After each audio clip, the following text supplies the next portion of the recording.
Well, good morning as we're sitting here at LTV on this beautiful morning, Friday morning, February 23rd, 2024, here with the Hello Show. And my name is Haim Mizrahi, continuing with the tradition of public access and the tradition of the Hello Show that's been on the air since 1980. 80. Why do I want to say 84? But it's 1980. Of course, not to fail to mention the contribution by Fraser Dougherty, Francis Ann, and of course the likes of you out there to make it your business to enhance and fortify that concept called uh, public access, and rightfully so. We have George Dempsey is here with us this morning. George, thank you so much for showing up. I cannot believe that actually I can say it's been what, like 15 years, I dare say? At least, I think. Maybe even more, that you were sitting here across from me when you came and started all these aspirations and about your approach to how you're gonna come together with the community and contribute and all these wonderful things. And I kept on airing that show over and over again. So first of all, I welcome you again to the Hello Show, and we want to first hear how you're doing. How's life treating you? Well, it's rapidly changing as it has all along, but I'm getting involved in more things outside of the practice that have attracted me, my passion. And as I mentioned before, one of it is rescuing puppies from New Mexico. Yeah, we just mentioned it now. And the other thing is I've been going to Ukraine and helping with bringing ambulances and other supports for the soldiers in the communities. And I plan on going back again in June. And so that's been kind of becoming a higher calling, so to speak. Yeah. I remember the last time when we met, and again, I cannot believe it has been so many years. Your aspirations about how you're going to approach your practice here. Tell us a little bit about how the evolutionary process that took place since the year that you came to visit us here. Well, I guess one of the things I did was I embraced technology early on. At the time, I was one of the few doctors that even had an electronic medical record. And what that made it special compared to starting now is that the office was built around the electronic medical record rather than offices that have been on paper and then switched over. I had developed workflows that were different and had efficiencies. Um, One example would have been that I was already doing telemedicine and having my workers work remotely well before the pandemic. Um, and so I have employees, several in North Carolina, it had Seattle, Washington, and elsewhere that were remotely working in the office, but also even virtually saying a medical assistant that checks the patient in.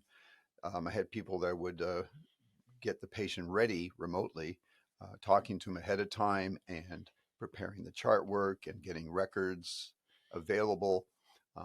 And this created a lot of efficiency rather than when the patient comes in, then you're scrambling to get information while they're there.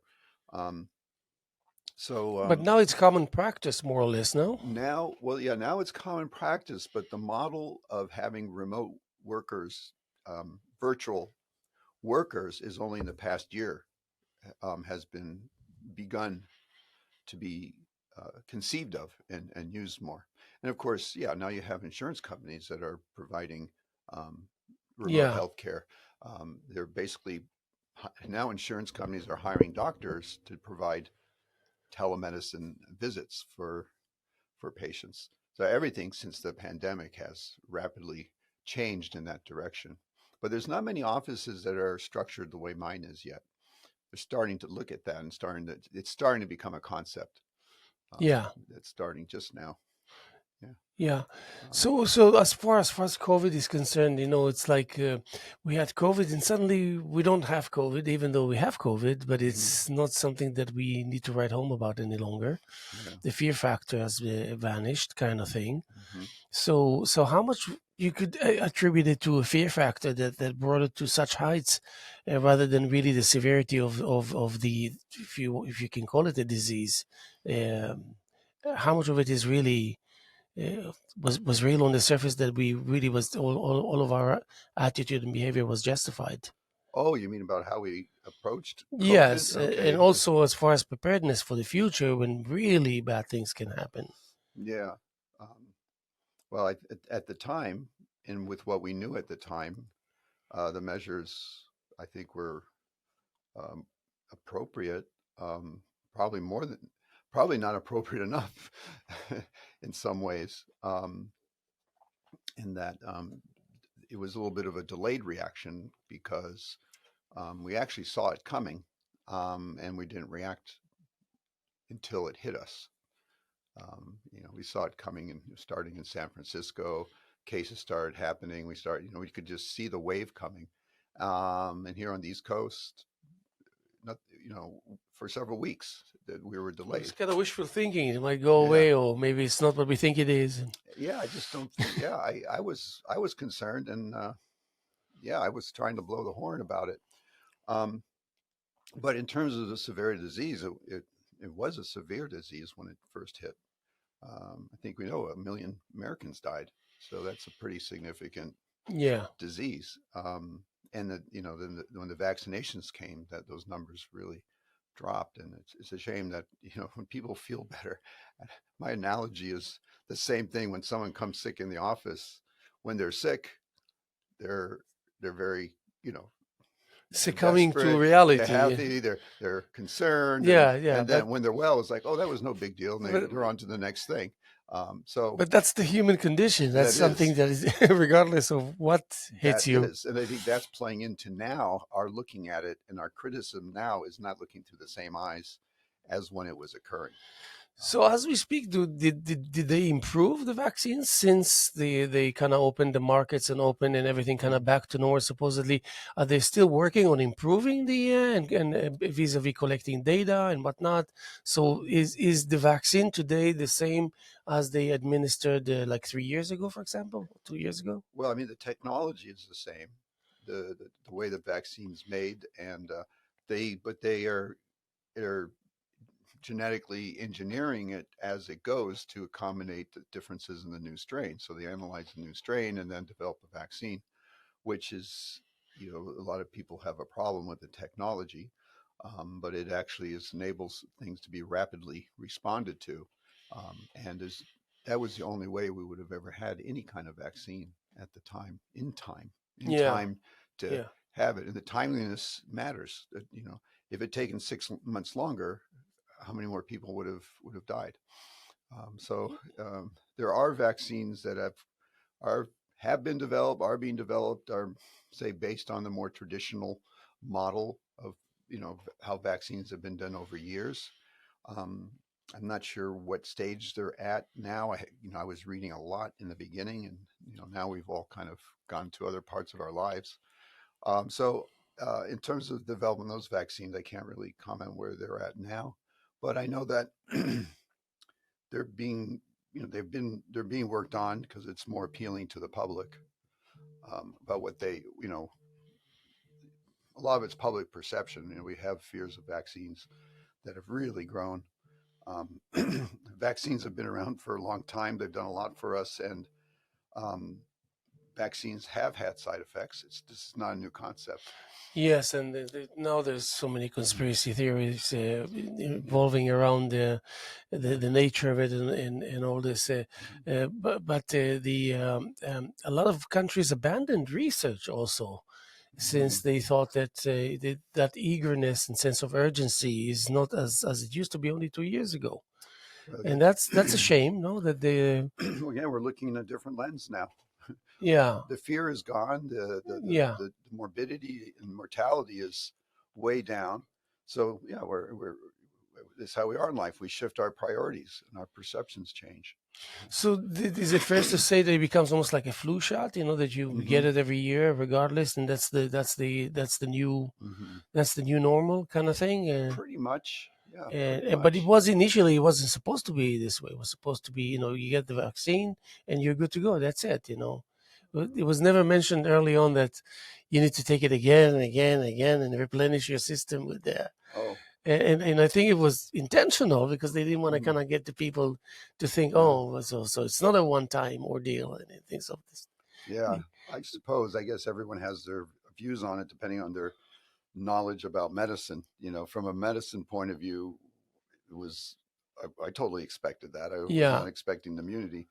I mean, for one thing, knowing the type of viruses, it's basically a cold virus, Yes. and we don't have a vaccine against the common cold. We don't have a treatment for the common cold, and when you have a common cold, your immunity in a matter of months wanes. You get the cold again.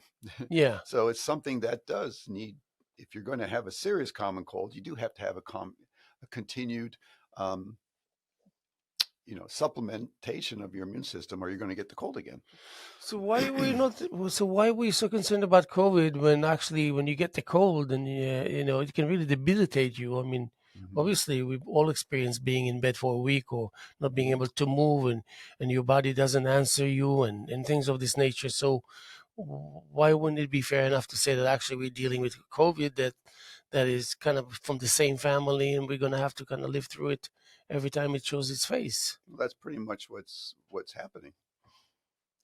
That is what's happening.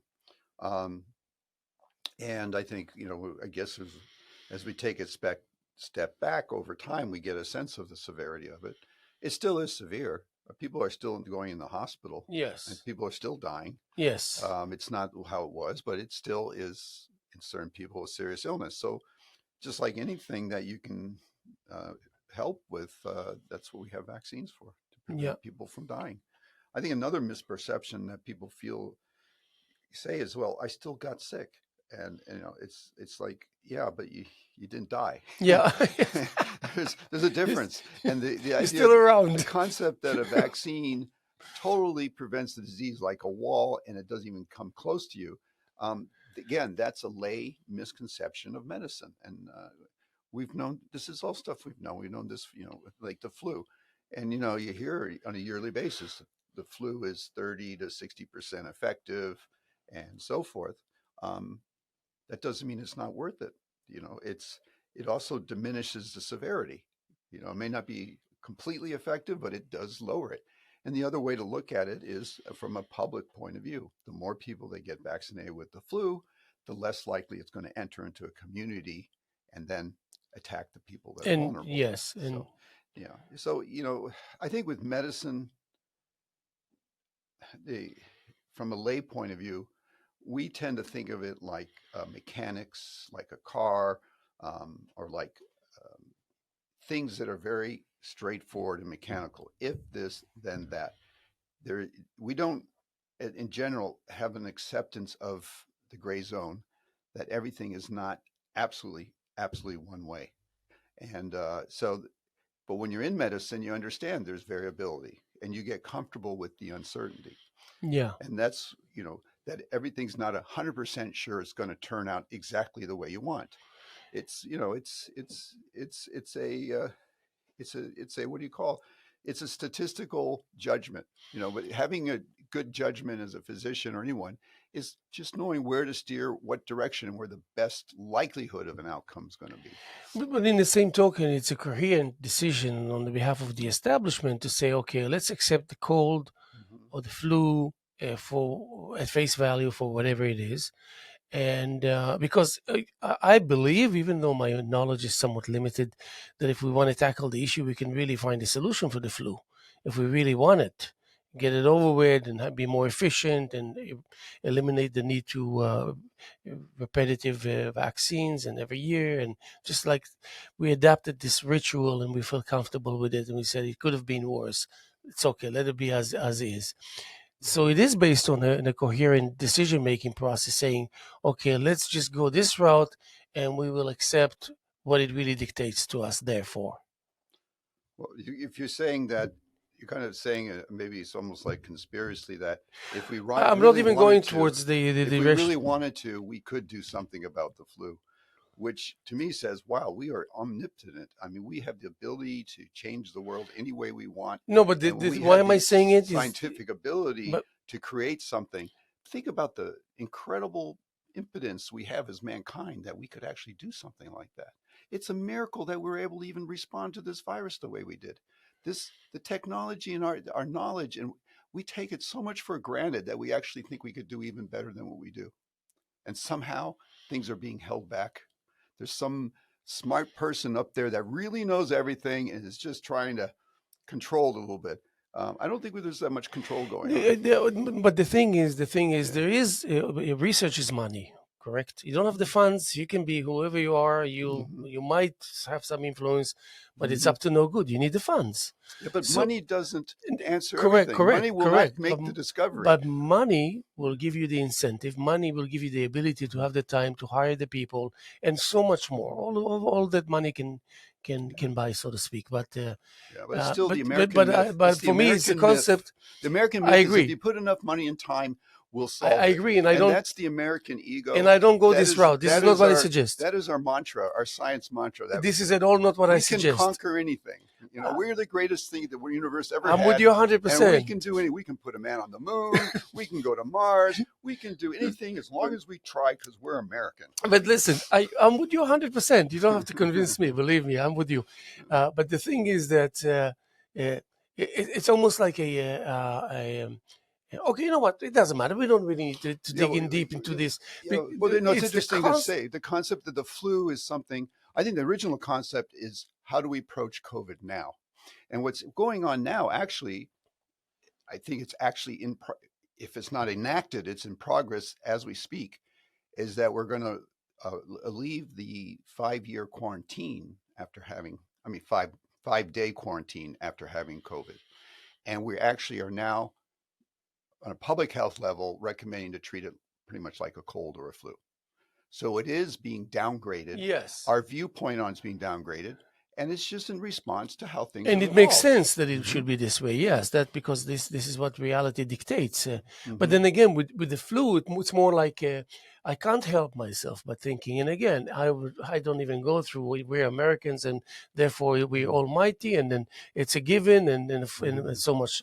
I don't even go there. That's not the. Hmm. But the cold is just like you can't escape it any which way.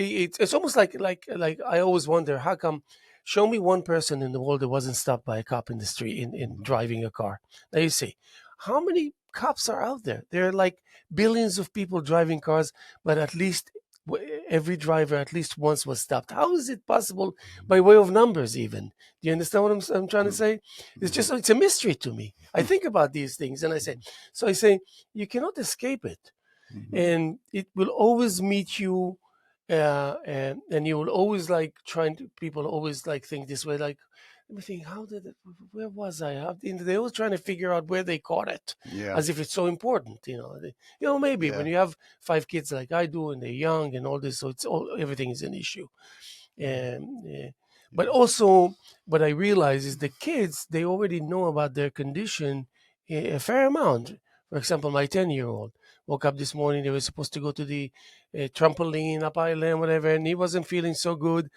And he had the solution. He had a recollection of that happened to him in the past.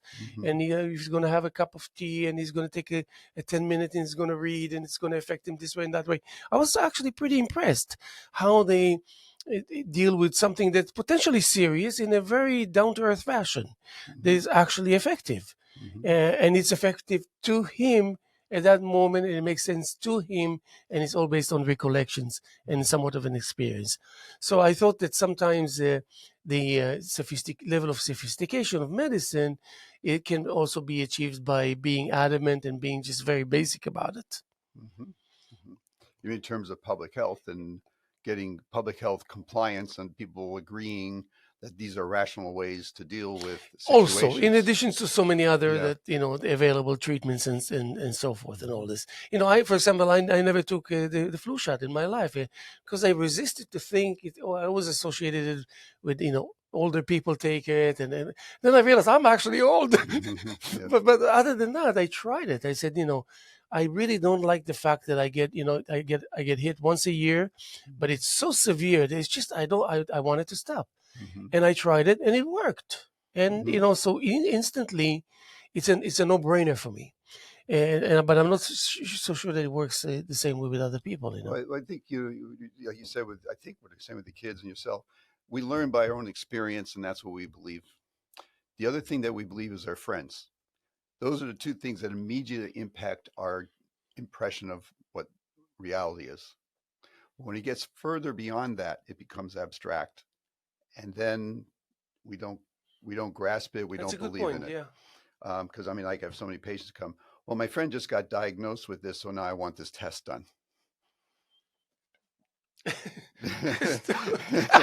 I mean, this is common, very common, Yeah. and that's just an example that we're not rational beings, but we do learn in our environment with what's in front of us, and that's so. And if we could develop with AI or something algorithms about helping people learn to that would help the public. But I just want to go to an example that I recall. This is many years ago. Um, what I understood was that in Japan, what they many years ago they were only vaccinating the children in the schools for the flu to That's how prevent. I grew up in Israel. They did it in school. Suddenly the nurse shows up, and that's it. You're doomed. Everybody. Okay, so when they did that, the flu outbreaks were not severe, and the elderly people didn't get sick and die. Then parents started Saying resisting. So I don't want my kids, we need to have a say. vaccinated. So they stopped vaccinating the kids and they vaccinated the elderly. And the mortality, it just became so much worse in the Interesting. senior population. I'd be interested to know what happened in Israel to confirm, this is Yeah. not just a one-time, Mm-hmm. you repeat an experiment, the more you do, the more validity it has. Mm-hmm. To see what happened in Israel too, Mm-hmm. because that's how things work from a public health, and public health is different than individual health. And I think our society has a very hard time with that because of our sense of individual freedom is in a distortional way so strong in us. It's distorted that somehow I'm losing my individual my rights, in my constitution I have right to be free and not be told what to do, and that gets confused in these situations, and then it gets ramped up politically as well. Um, but I think that's in our psychology more than in other countries. Um, Yeah. But for example, now I noticed that, of course, the gender issues and all this. It's like, mhm, uh, for me, it's just basic stuff. I don't like to dig deep into something that is just people don't realize it's been around for forever and ever. It's not like people behave like we're just discovering it now. Now mhm, they give it more weight. But when I go see a doctor, especially a new doctor, and then they're asking me about a he and a she and all this, I get offended. So mhm. what do I do with my feelings? What about my feelings? The Yeah. normal person out there then saying, don't shove it in my face. Don't ask me, well, Hmm. what do you look at me? What do you see Hmm. exactly? Do I need to inform you Hmm. of my biological nature? I mean, give me a break. Hmm. So I think so. Where is this coming from? That they are they succumbing on their own behalf, or are they obliged to present that to the public? They don't demand this information; it's just suggestive, but still, nevertheless, you see it in your face. And I Hmm. don't know what to do with this information, really. Oh, and I don't know what's the proper reaction is. Also, yeah. And even if they're asking me are you of anybody in your family of Hispanic origin, why would they want to ask these questions? I don't understand that. Hmm. What's the significance of the social weight or benefits or anything to it? I really I overthink things, Hmm. and this is one of the things I overthink. But I don't come with any viable answer or something that can just Well, I can answer satisfy me, kind of thing. I think I can answer the second part about asking ethnicity, which is starting to play into the first thing about gender identity. But what's happening is everything in medicine has become data collection. And so it's data. And then from there, you can extrapolate and find out outcomes. How many Latino versus Jewish? I mean, it doesn't even break it down that well. Yeah. But that's, and again, it's political. It's part of political agendas that we're looking at particular races in our country. If you're going to do it right, you should really split it down even finer from a genetics point of view. You'd be getting a lot more information that would be more valuable. From my point of view, if you're going to do it really well. That's a great point, Yeah. by the way. But this is old political stuff that's in our system, and it's there to collect data. That's the purpose. From the gender thing, it's a combination of both in terms of getting to a discussion about gender and opinions about it. In this setting, I'm not sure. In privately, I'd probably more than happy to go into that. Yeah, no, But I understand that, in yeah. terms of explaining what's going on, I think it's bigger than just what we're seeing. I think that it's a sense of our society. I don't think we even understand it. I think if you focus too much on what we're saying, why is this becoming such a big deal with such a small number of people, and why is it being at the front of political agendas? Yeah, I don't know. I'm trying to step back and understand it in a way, saying, we are evolving, whether rapidly, and it's like the next generation. I mean, they're growing up with the fact that they can be born and raised in a test tube. I mean, the way they're thinking, the world they're seeing is not a world we see, that I think is influencing all of this. And the idea of you can literally change yourself morphologically, identity, I think it's just a sign of where we're going to be in 20 years. Yeah. I mean, I hate to sound really sci-fi, Yeah. but I mean, people may have We already are, three arms. People may have things, and I think unconsciously, we're looking at hybrids of beings. It's almost like on Star Wars. It's some weird. I mean, this is kind of, without sounding crazy, this is what we're becoming capable of, and to me, that's unconsciously coming in to the play here. Is where are we going? And it's maybe some of it's kind of it's more than where is it taking us rather than where we're going. Yeah. Because it's where are we going? Yeah. What's leading us, and then how come it has this weird power over us, kind of thing. But knowledge will do that to you, but the evolutionary process was one and the same. I mean, it doesn't matter how much new information is presented. It's still same kind of machine, is the same vessel, the same structure, the same skeleton, kind of thing. I'm involved in Kabbalah a lot, and in Kabbalah, they already laid out all the information ahead of time. It's all they can tell you. I wouldn't do that if I were you, because then there's no way back from this. And don't say we didn't warn you. The Kabbalah speaks in those terms and tells you about and the Kabbalah also can be very precise about. Is this a document or a way of? The Kabbalah is mysticism, the Jewish mysticism. Then the Kabbalah is the interpret. That means when Moses came from the mountain, he came with two things. He came with the 5 books of the Old Testament written, and he came with the knowledge. This is why he spent 40 days there. All the interpretation of what this basic adamant storytelling versions that were in the 5 books. So he had to set the 70 elderlies, and because they were mentally capable to get to digest this information, because the 5 books is general suggestions, and the information by heart is how you go about it in details. It's like mind-boggling. It's like no deep blue computer can handle it. It's an impossibility. So that's how it was. So the Kabbalah, it was hidden from the public for a couple of thousand years, because you had to reach a certain degree before you even start. Today it's fashionable. Today it's accessible. You can Google. You can become part of groups. There's many. And Kabbalah is not a Jewish thing. It's a universal human condition kind of thing about but they're precise things. It's actually very fascinating.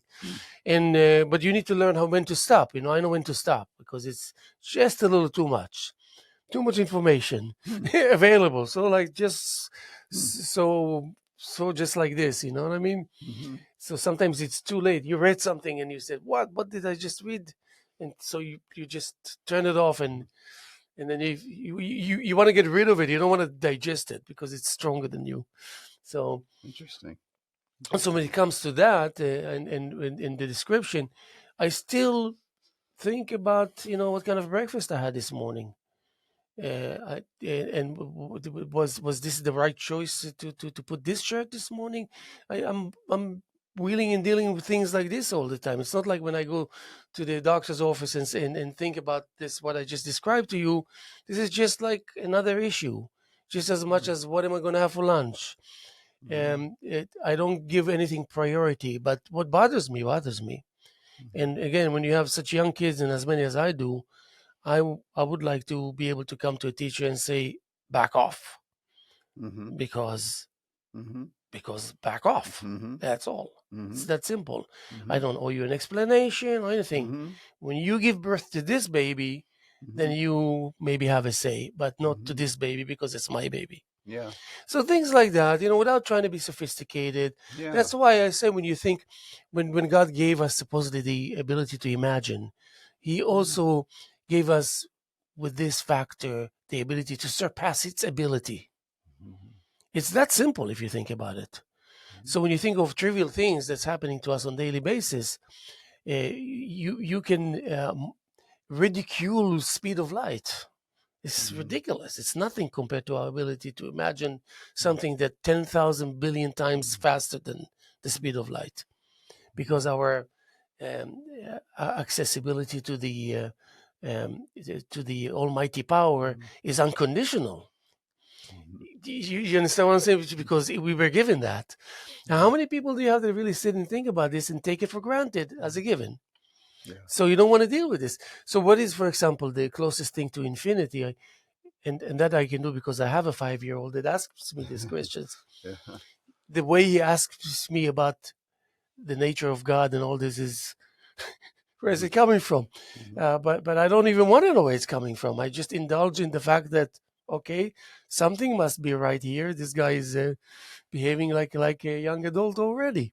Mm-hmm. But what is how the way I teach my kids uh, how to gain access to infinity in a very down to earth basic fashion is to indicate a reachable location, and by way of uh, uh, coping with that desire to know something that that is very far away from you. Mm-hmm. It's not defined, so you don't have the tools or the information enough to even to try to attempt. So by saying, okay, this spot, and then you declare this spot as the closest spot possible to infinity, and Mm-hmm. then you solve the problem. So every time Mm-hmm. you need to reach infinity, you are going to that spot you established that Mm-hmm. is familiar and reachable, and you gain access to infinity instantly. So Yeah. things like that, I think, is something that we should promote a little more than just saying, okay, I can call you she, they, he, we, Mm-hmm. us, whatever. Which is Yeah. kind of and maybe turn this whole thing into a joke without taking away the level of importance and complexity and philosophical and religious and social aspects of it. Give it Yeah. the proper respect, but still say it really is kind of Yeah. humor. It's like, Yeah. okay, Yeah. let's party. Let's yeah. Let's not get too serious Yeah, about this. exactly. You're fine. You want to call me they? Yeah. I'll answer. Just Yeah. mention, just remember to mention my name before you say they. Oh, after. Yeah. Yeah. It's okay. Yeah. But from Yeah. your perspective, you have to be so politically correct so Mm-hmm. constantly, I would assume, Yeah. that you. So, how does that affect you, if at all? Well, I mean, in the practice, I haven't, encountered too much of, say, that situation of only a few of, patients that have had gender changes, if that's what we're talking about here. Um, so I haven't had too much with other providers, but I was kind of relieved that at least the last one I saw looked the gender they wanted to be. So it wasn't That's great. confusing. I go, well, he looks, you know, he's a he. I didn't have a trouble because he was a he. Yeah, From he had hair, is everything that I would never have known. So that was easy. that's amazing. Yeah. So I mean, I get the hard part is when they don't look like they say they are, and that's to me. I mean, I think that's on them. They just have to, okay, don't expect everybody to try to change for you. It's just like um, me going somewhere and I want to be saying I'm someone else. We don't look like someone else, but I'd like to be called someone else. Oh, okay. Well, okay, I'll call you someone else. I mean, it's like you're forcing it rather than just keeping it simple. Yeah, Okay, yeah, I identify myself this way, and they're calling me. Okay, it's not their fault. yeah, They're not and trying. They're not trying to do anything to me. This is how I feel. I internally go, okay, but I feel like this way. And with people who I'm close to, they understand me, and I can share that. But you don't have to spread it to the world. yeah, The whole world can't just all of a sudden. It's just beyond. It's beyond realistic expectations yes, in a society, in a group. Yeah, absolutely. it's expectations. That's all. Definitely. Let me Mm. just mention that we're sitting here with George Dempsey Mm. on this wonderful morning, Friday morning, February 23rd, year 2024. I can't believe that we're actually, like 10 days away from the first day of spring, Wow. which is kind of.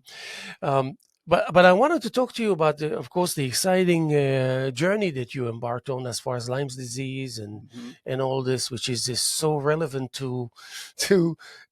I read the story, by the way, and it it I benefited from it just from that summary Yeah, of your engagement. it was very well written. Already gave me so much information that I said, "Wow, wait a second," because I had Lyme's Yeah, in the early days, and when we had only one doctor in Southampton, the famous doctor, yeah, whatever his name was, that yeah, we all went there, and you go and he sees you, he said, yeah, you have Lyme's disease.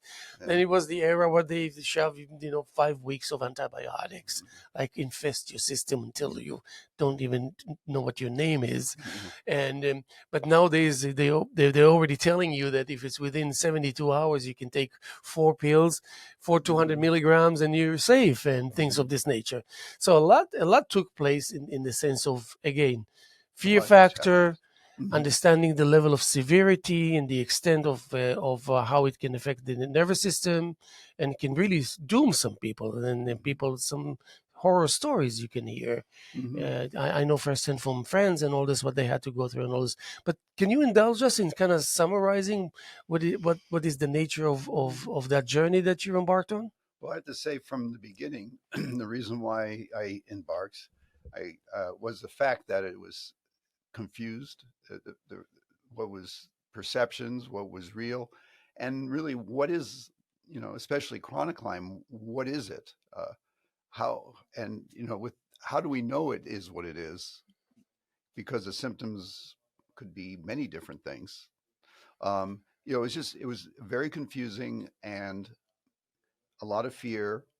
Um, and I also saw a lot of uh, doctors and other things that were immediately attaching symptoms, saying you have Lyme, and it wasn't necessarily what they had. It was almost like the opposite. Before people said we don't know what you have, and they weren't being treated or taken care of. Then it kind of went the other way, where everyone had Lyme, and they weren't looking at other causes. At least that's how I entered, and that was my concerns, and so we got to define this better. Um, but what's happened, I've seen over the years is yes, it went from people being on IV antibiotics for even years to where studies were, finally, rational looking at things, showing that even these IV antibiotics do not make a difference in the symptoms. Um, and especially beyond a certain point. That was the main point. More than a month to 6 weeks, somewhere in that range, there's no further benefit by doing it longer. So that kind of took a notch down on Reduced, the yes. aggressiveness of using antibiotics, and more long-term antibiotics have diminished. And the other thing is realizing the early detection, having tests, and implementing them on time, and that's educating the medical community and the community of people be aware that they're having early symptoms and to come and be treated early. And that has, I mean, it's almost to me like with COVID, is that now the fear factor is really diminished. I rarely have people coming in like in the beginning who are just beside themselves of, of a tick bite or of, having something or thinking they have something. There's, it's all really toned down. Um, but there's also the awareness we've learned about preventing, um, and that's the use of permethrin, where you can spray your clothing. It lasts for many washes, so your outdoor clothing, it's very effective.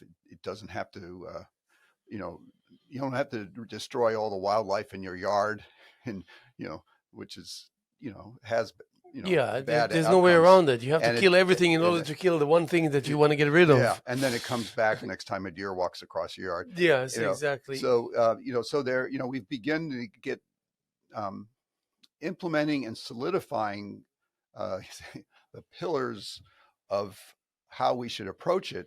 I think that's given people a lot more security, and sense of, okay, I know what to do. Before, no one knew what to do. It was, so now there's less confusion.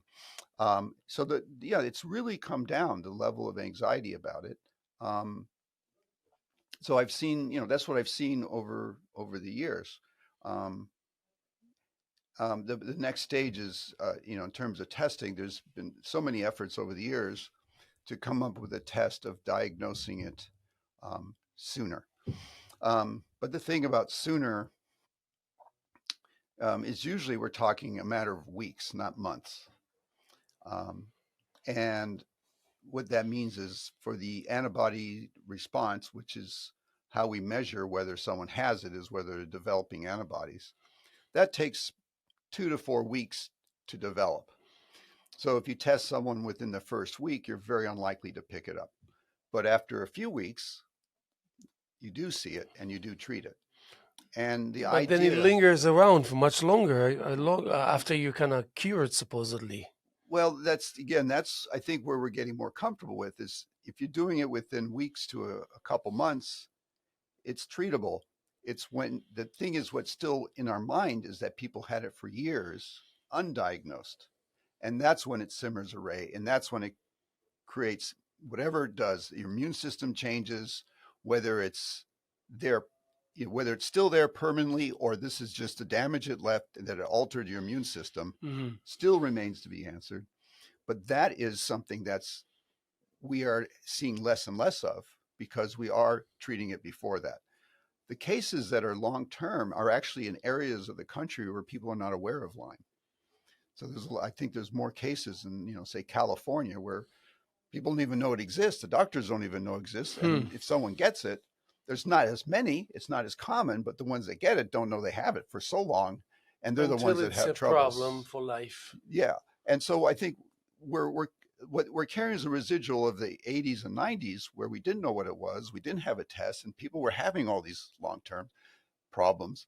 And that's carried on to now that we're still thinking it can happen when you treat it early. I mean, it takes a while for the population, for the public knowledge to adjust and, to understand that. And but that's where we've gone. I've seen the evolution now where people are much more tranquil and, less fearful of something bad happening. And it's based, I guess, in my own experience, over the years, is that I rarely have. I don't. And right now, can't even think of a chronic Lyme case that I've had that's in my office that we've seen, we've treated, and they continued and continue to have problems. I can't even think of one. Hmm. That's Most a of the great cases, achievement, actually. That's a great place to just be. it's education Yeah. and ability to use the test properly and to know how to use the test. You do the test early and say, "Oh, you don't have it." That was wrong. You did the test too early, and people didn't understand the rash, and so forth. And then doing the test too late, or then it's it's too late down the road. Um, so I think we've just overall we've matured about how to handle it. Um, I think a big part now is around the country is education of for the medical profession and population in areas where it's spreading because it is spreading. It's going north into Canada with climate change. It's no question. It's just really moving into other areas. Yeah, with the kind of winters that we didn't have this year, this is like Yeah, my dog had a tick last really, month. yeah, I had a tick bite last yeah, a month and a half and ago. I had a tick yeah, bite. yeah. It's like, and I'm Yeah, warning my kids all the time to be yeah, vigilant, and they are. But their concept is yeah. the seasons, according to seasons. But how viable is it to relate to the fact that indeed, if it's within 72 hours, if you get a bite, you can just take 4 pills of of 200 milligram, and then you're safe. I mean, where is it coming from? Does that hold any water? Is that because I have been Mm, doing that? hmm I always have like a few pills there that will answer this. Uh, Yeah, I mean, a lot of people are doing that. what is it based on? That is based on one study. I'm trying to remember how long ago, a long time ago, and it was done in Valhalla, New York, where they had. I'll go into in detail, but they had an entomologist first of all, someone who can actually identify a tick under a microscope and say, yes, this is a deer tick, not any other tick, and it's engorged.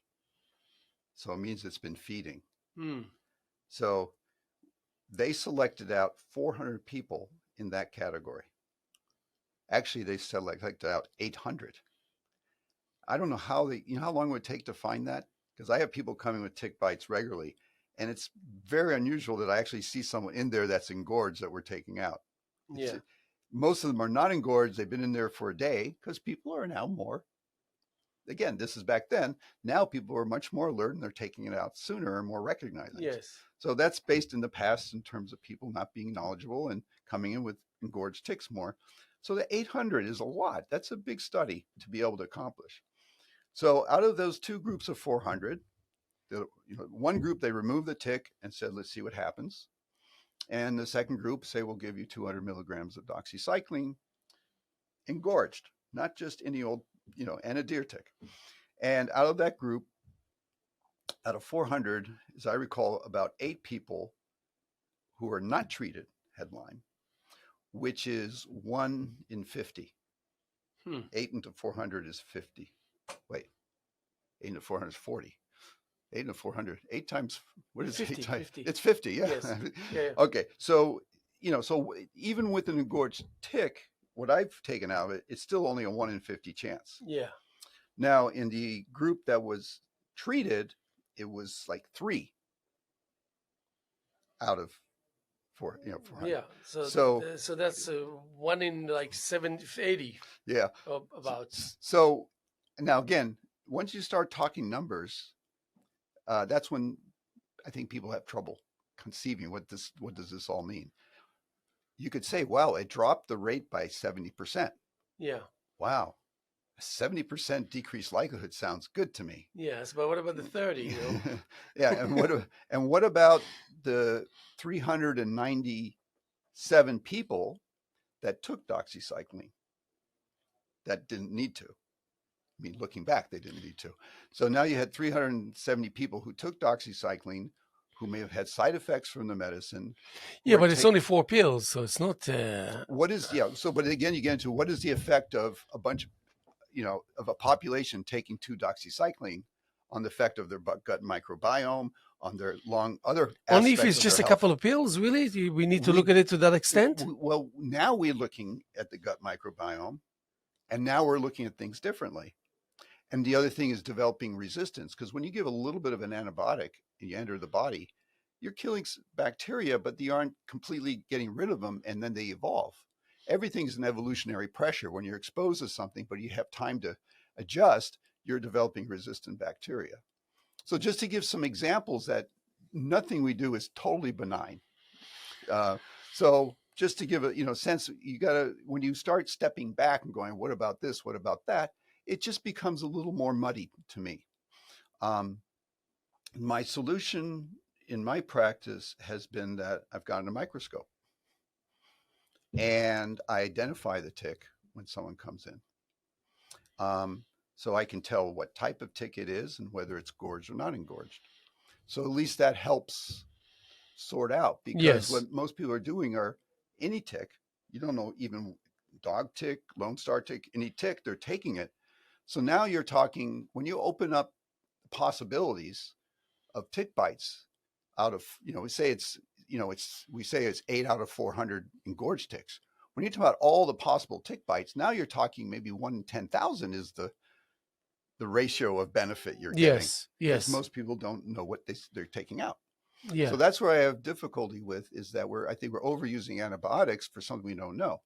Of course, I try to tell them, get your own microscope. You can look it up and see what kind of tick it is and see if it's engorged. But obviously, that's not something everyone's going to do. I do that in the office, and I select. And I mean, the vast majority of ticks are not engorged, and now they're Lone Star ticks. Hmm. And when I mean vast majority, I mean 20 to 1. And that's a whole nother subject, is how the Lone Star tick has, over the past 10 years, has just ecologically overpowered everything else. They're basically out competing with the deer tick. They're more aggressive. That's From amazing. here where we are, a Lone Star tick will sense your carbon dioxide, your breath. It'll go to you. It'll go right to you in a minute. It'll be on you. A deer tick doesn't do that. It'll be sitting on a leaf waiting for you to brush by. For the brush by, yes. But So it it's will not go after you. passive and active in that So, sense. I mean, it has no way it can compete with that. Yeah. So I see, out of all the tick bites, I mean, a handful of deer ticks that actually come through the office.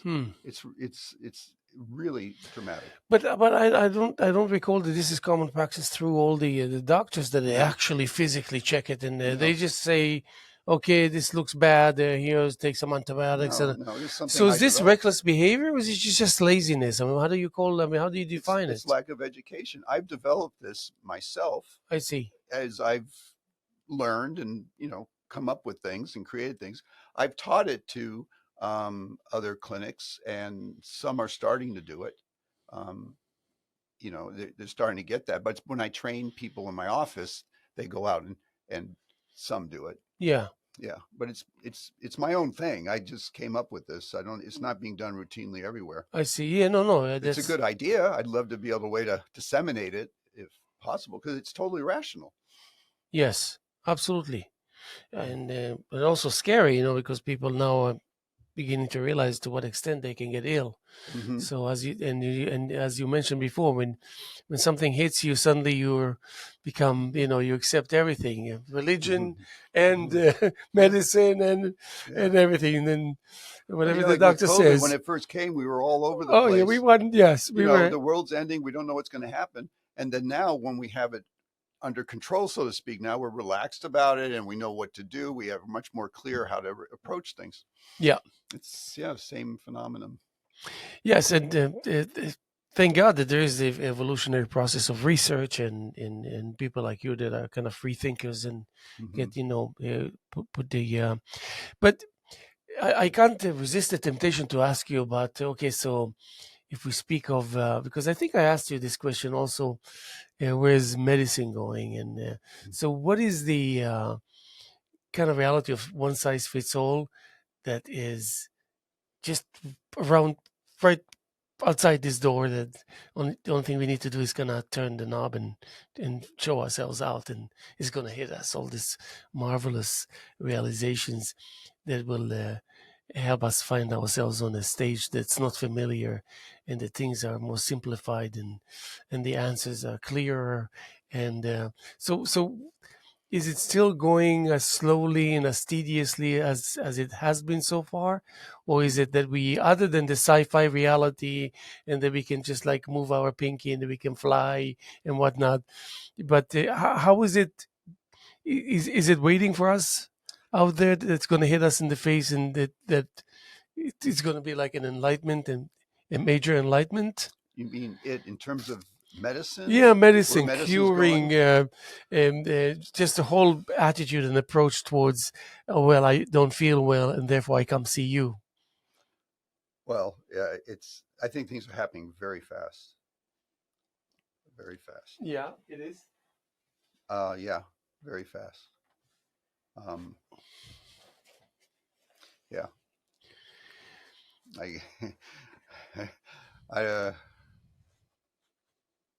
I don't even know how to begin this, but What is it that we're going to have to abandon on the behalf of these revelations? we're going to be banning doctors The doctors altogether, you see. So we pretty shortly. will be able to be self-sufficient in terms of Hmm. treating ourselves, correct?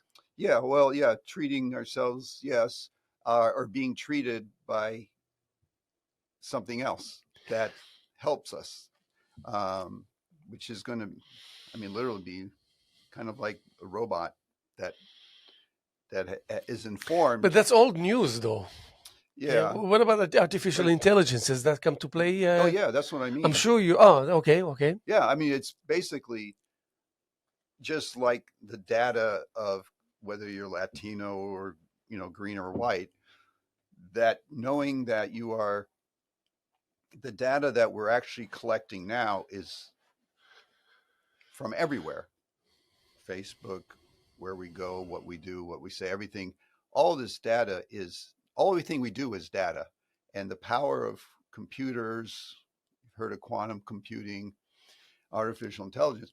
All this information now is going to be able to be understood in a way it never could be before because the information can be gathered and processed like we never could before. Yes. And so it's going to be very individualized. It's going to, I'm calling it it. Yeah, yeah. Of It's course. going to It know, Haim, the you, where you've been, what you've done, everywhere you live, the environment you lived, the amount of, formaldehyde exposure from your library here that you're exposed to every day to all these things. It's going to just pull it all together. And when you have something, it's going to already have knowledge of you. yeah. And the knowledge is going to How be, boring, huh? if you want to get really into it, even from blood you collected last year, we'll have enough inside that blood. We already do have the ability to predict someone if they're going to have tuberculosis in the next 6 months based on the genetic or epigenetic profile in their blood I love and the that. That's yeah, proteins they have. For example, we do a skin test. yeah, It's a TB skin test. It turns positive. yeah. It means you've been exposed. Exposed. You don't have TB. Not everyone that has a positive test gets TB. Yeah. We don't know why. But they But used now to we treat have it aggressively once for it. well, we do treat it to prevent it as a Yes. public health thing, because if someone does develop it, it affects so many other people. Yeah, definitely. So we But do you know treat what? it. I But the kind thing of here is that now you can just, from that person's blood, have an algorithm that predicts in 6 months they will get it. So down the line, we're going to be able to be even more granular and say, well, all these people have positive PPD, but we don't have to treat all of them. We only need to treat these people because they're the ones that are going to get. This is just an example of how even more detail about you and everything about you is going to be predictable and available at our disposal.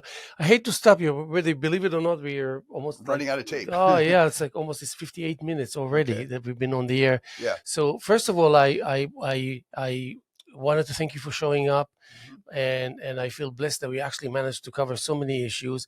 And please promise me that you can come here and be my guest anytime. This is an available stage, and Okay. and I'll remind you if you'll allow me to do so. Okay. That we need you here. Yeah, and it seems like we can devour we can 1 hour a day. Oh, we can talk. easily talk. Oh more. yeah, by all means, and we will. So first of all, let me thank you. And God bless for all your efforts. It seems to be, maybe we'll talk more about Ukraine and other things next time, and so many things that are. And let me just say, we're going to be here tomorrow as much as we were here yesterday, and as much as we're here this beautiful morning of Friday morning, February 23rd, year 2024. And of course, again, thank you to my guest, George Dempsey. And by now, people know you.